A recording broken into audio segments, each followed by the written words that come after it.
What's up, everybody, and welcome back to the episode of the Kids Talk Sports podcast. And on today's episode, I'm going to be talking about halfway through the NBA Conference Finals. I'm going to be recapping the Pacers-Knicks Game 1, and then the two games so far in the series of the Timberwolves and Thunder. And I have a question of the week and an announcement and some shout-outs at the end of the episode. So let's get into it. So first, we'll start off with Pacers versus Knicks Game 1. This happened yesterday at the time of recording this. The Pacers did come out on top, 138 to 135 in overtime. Jalen Brunson had a big game for the Knicks with 43 points and 5 assists.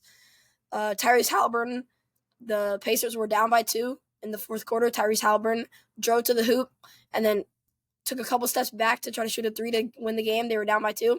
He shot it. It went in, and they originally counted it as a 3, but they went back and looked and saw that his toe was just barely touching the line.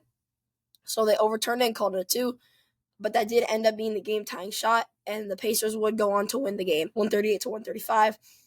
Aaron Nesmith, the small forward for the Pacers, caught fire in the fourth quarter. He shot 5 for 5 from 3 down the stretch. He had 30 points on 8 for 9 shooting from 3 in the game. So he shot really, really well. The Knicks should have won this game. They led by 12 with 2 minutes left in the game. The Pacers made a historical comeback. I thought Karl-Anthony Towns could have played better, but Tyrese Halliburton, man, he just continues to play really well down the stretch. Aaron Nesmith hit some clutch shots, and they played really well defense. The Pacers did down the stretch. So shout out to the Pacers, and that's a big win for them. And then next up, we will talk about Game 1 of the Thunder versus Timberwolves. This was a blowout. The Thunder won 114 to 88. Shai Gilgeous-Alexander had a really good game with 31 points, 9 assists, and 5 rebounds. All of the Oklahoma City Thunder starting 5 players scored in double digits. Just 2 scored in double digits for the Timberwolves. That was Anthony Edwards and Julius Randle. The Thunder dominated the second half, outscoring the Timberwolves by 30. They outscored them by 14. They outscored them by 14 in the third quarter and 16 in the fourth. So they just kind of dominated that second half coming out of halftime. It was a pretty close game at halftime. Both teams were playing pretty good basketball, and then the Thunder kind of took over and blew them out. So Thunder take Game 1. I thought that after halftime, it looked like when I was watching the game, I thought that Timberwolves were in control. But the Thunder, man, they just continue to play well, and I think the reason why they are championship bound is because their starting 5 is really good, but also they have a really, really solid bench and probably the best rotation in the league, which is helpful, but is why some other teams like the Nuggets couldn't last long in a Game 7. And then for Game 2, it was another blowout.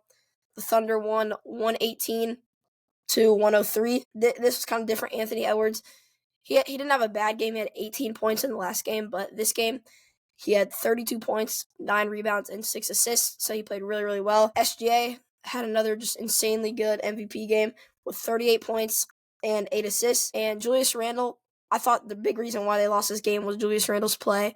He did not play very well. He had 6 points on 2 for 11 shooting and 0 for 3 from 3.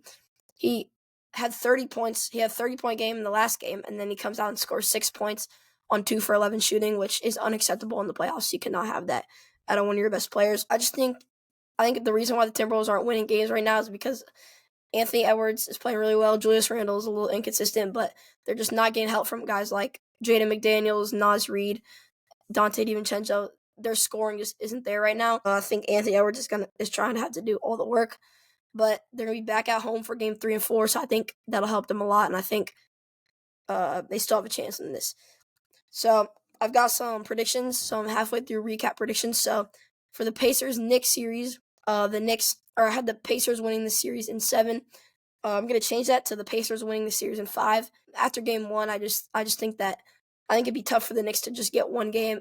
That was crushing to go into Madison Square Garden and lose that game after being up by 12 with 2 minutes left. So give me the Pacers to win in 5 against the Knicks.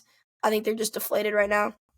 And then for the Timberwolves-Thunder series, give me the Timberwolves to come back and win 4 straight games against all odds against Shai Gilgeous-Alexander. And give me them to win in 6 to move to the finals, which would be a nasty finals game. And Timberwolves versus Pacers, I would love to see Anthony Edwards versus Tyrese Halliburton. So to recap, the Pacers beat the Knicks 138 to 135 in overtime to take a 1-0 series lead. In Game 1, the Timberwolves fall 88-114 against the Thunder. And then in Game 2, the Thunder went 118-103 to take a 2-0 series lead. And before we end up this episode, I have an announcement to make. So from now on, I'll be making not one episode every week, just one episode every other week. But the episodes will be longer so I can recap more stuff. But yeah, so I will be making them once every other week, so just be ready for that. And then before we go off, I got some shout-outs to give. So the first shout-out goes to Ezra, who says they think that the Knicks will beat the Celtics, the Pacers will beat the Cavs, and then the Pacers will beat the Knicks and then the Pacers will beat the Knicks. And then he's got in the West, the Nuggets beating the Thunder and the Timberwolves over the Nuggets. And then the Pacers beating the Timberwolves in the championship game. And then we got another shout-out that goes to Luke, who says he thinks the Nuggets will upset the Thunder and the Celtics will win the championship. So shout out to them too. And before we go, I have a question of the week for you guys to answer. So for this week's question of the week, if you don't know, Shai Gilgeous-Alexander did win the MVP. So for this week's question of the week, it is, do you think Nikola Jokic got robbed of the MVP? Do you think he deserved it, or do you think Shai deserved it? So again, this week's question of the week is, do you think Nikola Jokic was the MVP, or Shai Gilgeous-Alexander was, or someone else? And you can send in your answer to this week's question of the week or previous episodes question of the weeks to my email. My email is talksportswithmason@gmail.com. Again, my email is talksportswithmason@gmail.com. As always, thank you guys so much for listening. Hope you enjoyed. I will see you next time. Peace.